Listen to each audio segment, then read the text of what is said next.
Every day when I wake up trying to see your face, it could only have been you, no one in your place. Sometimes I feel it deep, so it's hard to say, but not today, no, not today. Hi guys, welcome to our Married Life podcast. My name is Josh. This is my wife. My name's Chichi. And this is the Our Married Life podcast, if you didn't know already. Podcast. So today we're going to answer some questions about our married life. Maybe we should give a bit of an introduction first to ourselves. Do you want to start? Yeah. So as I said before, I'm Chichi. I'm 30 years old. ASL. I'm 30 years old. Work in finance. That's not also. ASL.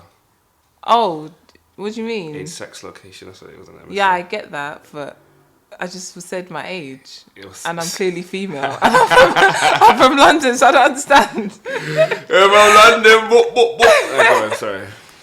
Work in finance, also designer, my creative expression, into business, fashion, style, all that good stuff. Been married to Josh for like just over 7 months now. Mm-hmm. Yeah, that's it, really. Yeah. We live in Kent. Gang. In Kent. Yeah, moved out from LDN. Yeah, got my name is Josh. I am 29 years old. Originally from Manchester, moved to London 3.5 years ago. Met my lovely wife in 2019. We courted, dated for 2 years, and then I proposed. Then we got married a year later, and then we are now here 7 months and that from there. So brilliant.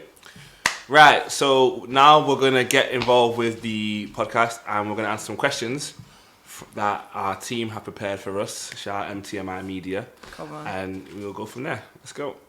So, how did you meet, and what was the process of getting to know each other? So how did we meet? So as I said, I moved to London following the Lord's will for my life. I believed I was sent to London, meant to come to London for a while. I kept trying to make it happen, It didn't happen until the start of 2019 when I felt led away from this contract role that I had. And then it was a long journey, around 6 months of like training up, traveling to Birmingham to train, coming back, waiting for a role. It took me like 6 months and a bit to come to London. And I eventually moved in June 2019. And then I wasn't actually walking too closely with God at that time. So I was being pestered by my parents to find a church. My mum was exactly pestering me, like on me to find a church. And then I found one. My boy was like, oh, we've got a church 9 minutes away from you. So I was like, cool. So one day got changed on Sunday, walked down, went to the church. And a couple of things hit me. One was the atmosphere felt very familiar, very friendly. And two, the preacher, the word he was giving, our bishop currently actually was really good, really like exciting and really enthralling. And I remember seeing Chi there. I remember seeing you had like a red dress. You had a red dress on, and I thought two things. One, I thought you had a kid. Because I wasn't even really looking like that. I wasn't in that space. That's what all men say. I wasn't in that really space. Looking. I generally But you remember the dress was red, but you weren't looking. Yeah, because like as a man, like I don't know where I'm from, you just kind of scan the room in it. Like it's just an instinct. Like I'm never really looking, you're just scanning. Nah, just automatically I get into certain areas. I just scan the room to just see like what's my exit points, what potential points of attack, threats. You're right. So, you think this is Narcos? Just saying. When you grew up where I grew up, you know what I'm saying? Whole time, my money gang. But yeah, so I scanned it. Obviously I saw, but then I said one. I thought you were mad. I don't know why, but I just thought I saw you had a ring on. Maybe so in spirit. Maybe. And two, I thought you had a kid, but it turns out it was just your nephew that you were holding, Jeremiah. How old was Jeremiah then? How do you know? must have been like 9, isn't it? 9 or 10. Must have been now. I can't remember. I can't remember started too much there, to be fair. But yeah, I think that's what it was. And then yeah, fast forward on a couple of times we didn't really speak, just saw you here and there and around. And then the first time we spoke was an after church kind of. It wasn't a dating thing. It was more like a relationship speed chatting thing where we had to chat. No, that's not true. I saw you again. That was the first time we spoke, though. Oh yeah. The first time we spoke is there. Like we saw each other around, but the first time we spoke was at that thing where it's like relationship speed dating, and we had to kind of like sit and move along the chairs kind of thing. And then you were the last person I spoke to. We had a good chat. Where you tried to say gang signs and prayer is better than psychodrama, which is just an outrageous take. It is better than psychodrama. No, it's absolutely not. It's but definitely anyways, better. just if we even don't even get me mad. Let's just play that Leslie tune, then we just lock off everything now. Yeah. For 9 minutes, so we can go to sleep. All right. Okay, that's absolutely outrageous. That's great. So what's your side of the story then? Well, that doesn't really. That's how did you meet? That's only half of the question. What's second half? Sorry. What was the process of getting to know each other? Oh, sorry. So yeah, so then we met. That's the first time we spoke. Had a good conversation. I kind of felt like we were gonna click anyway because your vibe was kind of. I don't know. Like your vibe was just like. Yeah, I could just tell. Like London, common. I could just kind of tell like, your vibe was kind of gonna match ours, and then I think I said something like. You said, "Oh, I don't know how we got onto it, but we got onto like the sort of guy you were looking for, even though I wasn't we were at Dom's. No, this was at the same conversation, and then you were like, "Oh yeah, I like a little thug with, I like a little thug, a little gold tooth with a hit with some Christian in the mix, and like a balance." And I was like, "So Stormzy," and she's like, "Yeah, yeah." And I was like, South London gang. I was like, "All right, okay, cool." Yeah. What I said was, I like a little Christian thug, Christian thuggery, you know. Well, thugging for the Lord. You know what I'm saying? For the Lord. Army of the Lord. Gang signs for the Lord. That's crazy. That's a crazy thing to say. To be fair, I kind of get it though. I kind of get it. It's like you kind of, and to be fair, you go not off topic, but like a Christian baddie. Yeah, spiritual baddie, man. That's what that's what guys are looking for, if I'm honest. But like, I think it's just a balance of like, yeah, faithful to God, you know what I'm saying, have a heart for the Lord and so forth. But you're kind of grounded, like you understand, like yo, like my soul gotta be on point. You got like a certain vibe, energy around you, like it's real, man. It's real. Wigs on fleek. That's it. So, then way there. But yeah. So then after that, or maybe you wanna carry on from here. Then how did we get to know each other? It's your question. Oh yeah. Oh, okay. Fair enough. So after that, we got. I was hanging around with you guys, you and your friends, and a couple of your friends invited me just randomly to a party for someone that we knew on that same day. Yeah. And then I was just like, I was like inside, low key. I was like, God, please don't let them invite him, because why? They were already onto us in the thing, and I was like, I cannot deal with this. I think it was obvious because we were both like, I'm like 6'5".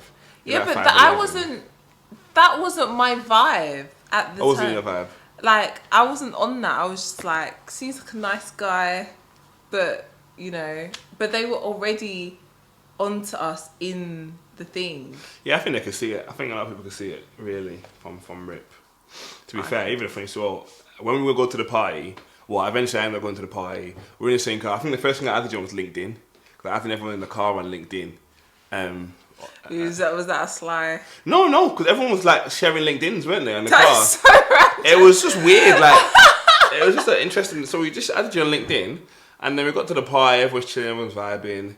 I'm new there, but everyone's like really cool. So I'm just like, I'm new in London on my own, and everyone's kind of vibey and chilling. So I was surprised, because I was like, I looked over a couple times, like, see how you're getting on. I don't know why, because I didn't know you from a, kind of. Didn't know me from Adam.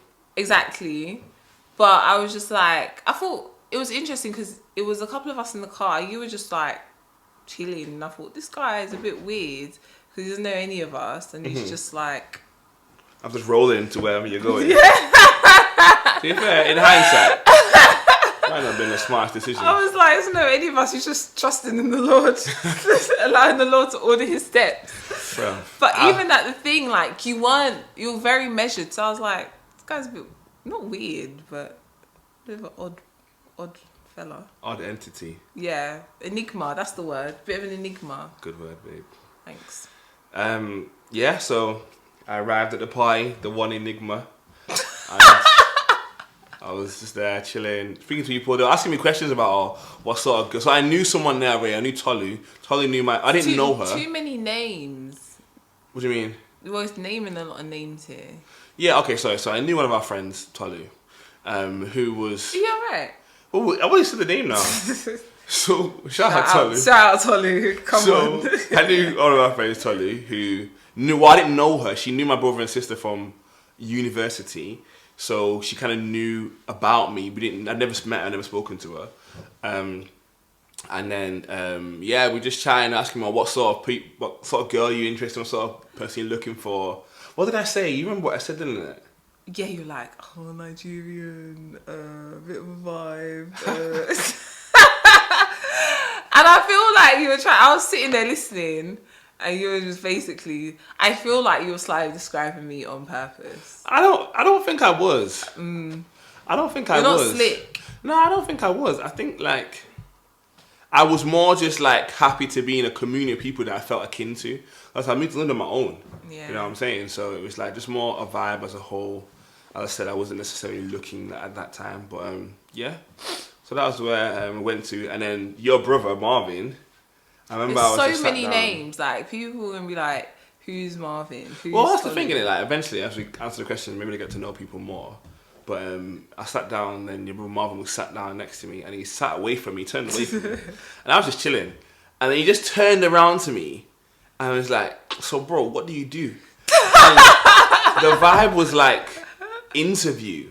The vibe was like, I'm checking you out to see. Do you like, know what's so funny? Yeah. What to interject? When I actually told Marvin about it, I was like, "Oh, Marvin, I got something to tell you." I'm like, me and someone at church are talking and stuff like that, and he was like, "So who is it?" I was like, "Do you know like the really tall guy, Josh?" Marvin was like, "Yes, I knew. I fully know because I spoke to him about this and this." Oh, really? And this. Yeah. He was like, "I knew there was something." I was like, it wasn't even that. But he was like, "Okay, so how did I know to ask all those questions then?" Oh, really? Like, Jesus is Lord. So Marvin actually had an idea from Marvin that. had the spirit of the Lord in him.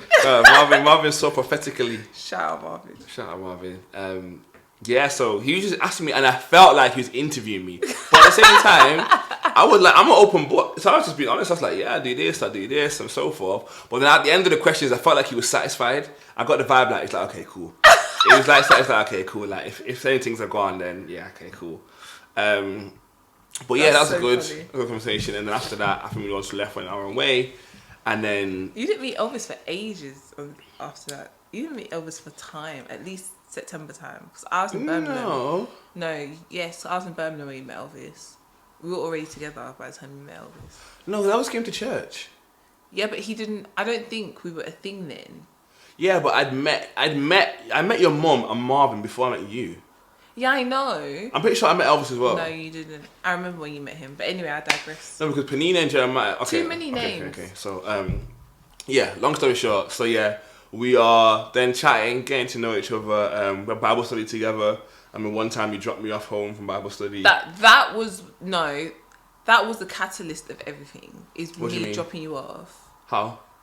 Because we exchanged Instagrams. About Transformation Church. Yeah. And I was like, "Oh, have you heard of these guys? You really like this podcast, all this sort of stuff." And then I was like, "Oh, what's your IG?" Slyly, because I didn't want to give you my number. Oh, really? I didn't know you like that, do you get me? That's fair enough. And then we started speaking on Instagram. IG. Yeah, you sent it to me and then... Intermittently though, not continuously. No. It wasn't... It was like every now and then, to be fair. You reply to my stories every now and then. Did I? Yes. I don't know, Ralph. I don't know. But, yeah, So they've been there, started messaging on IG, and then I think after a while, we just kind of clicked, and then we just started messaging for a long time, and then we That's spoke on when the you phone. were Joshua Graham, Yeah, which was a better Instagram name than what you got now. But might change it back. yeah. Anyway, sorry. Go on. Okay, and then we met, I started chatting, and voila, here we are. Boom, 3 years later, married. That's that's not the process of getting to know each other, but we got to move on. All right, so Maybe we'll get into it after. we will. Okay, so it's my turn. Ooh. My question to you: how did you know he/she was the one? So how did you know he was the one? How did you know I was the one? How did I know you were the one? I think like it's gonna sound so unhelpful to everyone who's single, but when you know, it's like the most unhelpful thing to say to anyone who's single. I think because like the confirmation for me was like when we actually became friends or we started speaking, it was like I couldn't actually remember a time where I didn't know you. Obviously I could remember a time, but once you were there, it was like you were always there. So it was just like you just slotted into my life in a way that was kind of automatic. So I think that was one massive indicator, and another indicator was just like my friends and family, how they reacted to you, how you slotted into not just my life but my circle, you know, my group of friends, my family. Like you slotted into all parts of and all aspects of my life, and everyone that I'd introduce you to was, you know, really a fan and really had good things to say about you. And I think that's probably the thing in nowadays relationships that I think is a little bit disingenuous when people are just like, yeah, it's just you and your partner against the world. It's true, but if we're going to talk about marriage and long-term relationships and things it takes to sustain a relationship, it really takes a community who are for you, a community who are supporting you, that are supporting your relationship, supporting your marriage, because there are going to be very, very difficult times throughout the process of, you know, courting, marriage, whatever, life, difficult situations. So you need that community. So I think those two things definitely were what like confirmed it for me, for sure. Okay, lit. Is that an unromantic answer? That's good. The angel of the Lord Angel of the appeared Lord to me in a shone. dream. Thou goeth. Your husband. Is it important to be of the same faith or to attend the same church when choosing a partner? Yes, for me it's very important. I think it's very important to the same faith. For me, my faith is crucial to my being, my person. Yeah. And I think for me to take someone seriously, the way my mind works, like my mind just does not let me see a future with someone who boxes are not ticked with. So it was like faith is such a big box. It's like if they don't have faith, like my body would not let me see a future with that person. I can maybe like see and just like like kind of unseriously like date, but because I was so aligned towards like married, kids from kind of like an early age, I had to have someone who ticked the boxes. And I kind of, as I said, when I was aware of you and I'm watching your parents, like, okay, I know we're gonna get on.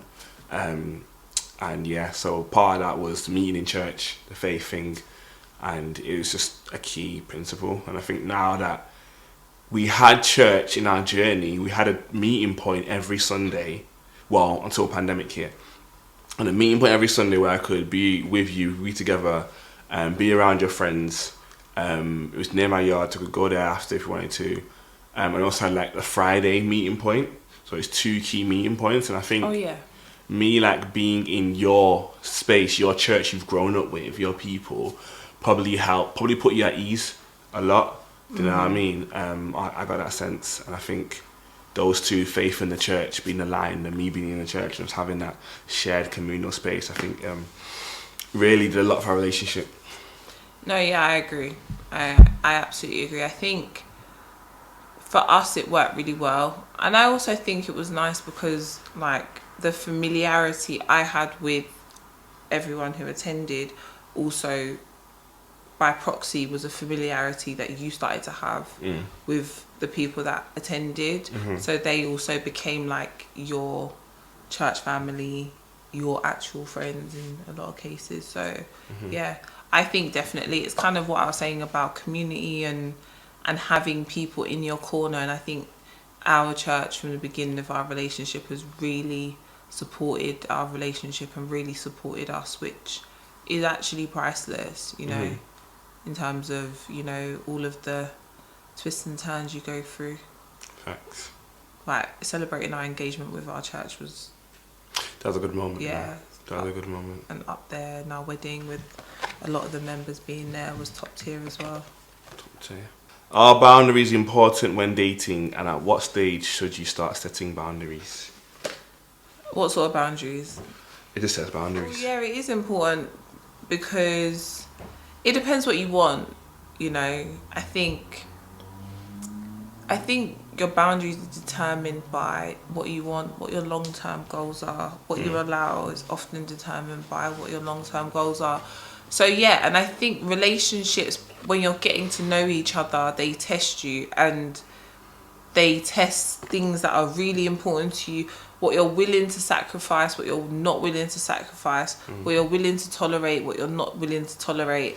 And I think you can't set those boundaries until you actually have a good relationship with yourself, because when you have a good relationship with yourself, you have a certain amount of self-esteem. There are things that, you know, will happen that you'll be like, actually, I'm not going to accept that. You have a conversation with your partner like, I do not appreciate this, I don't like this.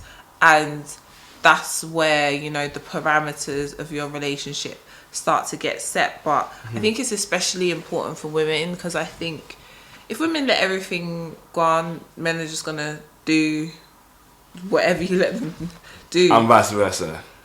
I don't know. I think in theory you could say that. No, it's more than fair, bro. No, wait. So it's in theory you could say that, but I think then women require a lot more like care, a lot more. What? I don't agree. In fact, no, I do agree. Not to interject. You are interjecting. Well, not to interject, but I'm interjecting. The thing is, I think in relationships, I think it's both parties. Men might do like dirts, as in like they'll go if you let them just run over you, so forth. And but that's what I'm there. saying.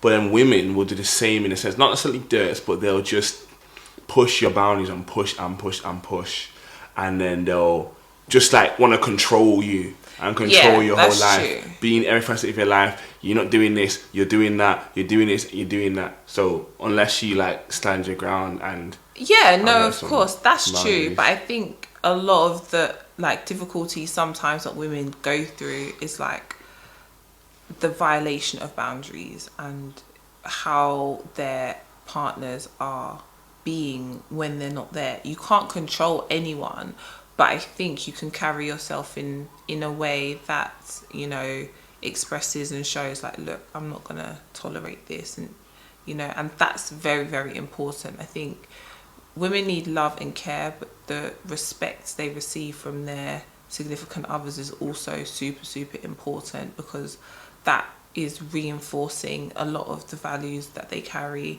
and a lot of things about themselves. So yeah, overall I think it's really important. It's important to try and set it early, but it evolves as stages of your relationship evolve, like everything. So it's just really important to actually continue to stay on that path and see what you learn along the way. Was that the question?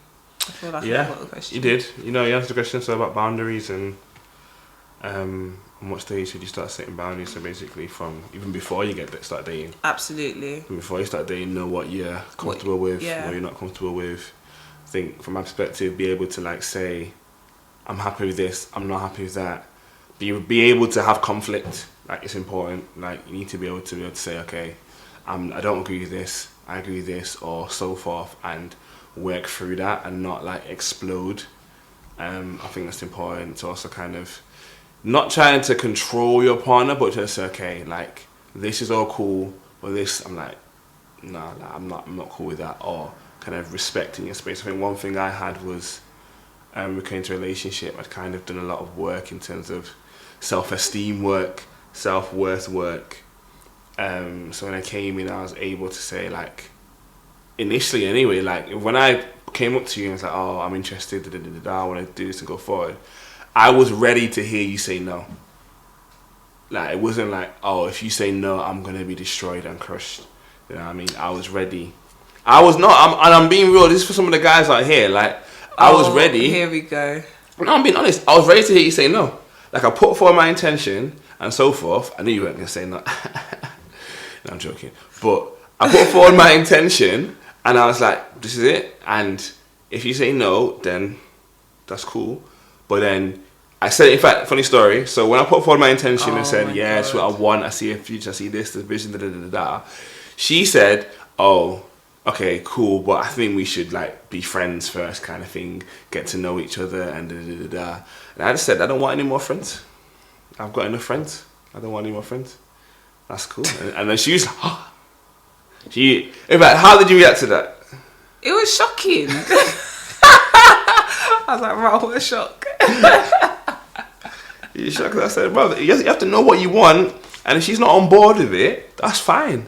But you just have to move on. Do you know what I mean? So I think... Wow, so you're going to move on? If you had said no at that time, I would have been like, cool. And you would have moved on? I would have, like, just kind of lived my life kind of thing. Do you know what I'm saying? Yeah, I would have. To the next thing? I won't say to the next thing, but I would have moved past it and been like, okay, cool. To the next thing? Do you know what I'm saying? No, not to the next thing, because, like I said, I wasn't even necessarily looking. Something that presented itself to me that was like, yo, this is a fit. If it's not that, then, do you know what I mean? So, in that situation, if you said no, yeah, I would have like just moved on, kind of lived my life. And so would it forth. have been sad? I don't know, because as I said, I was at a position in my life. So how can you truly like someone if you present an intention and they are not on board with the intention? Because and then you go home and you're not sad, you've just gone and watched Netflix and been calm.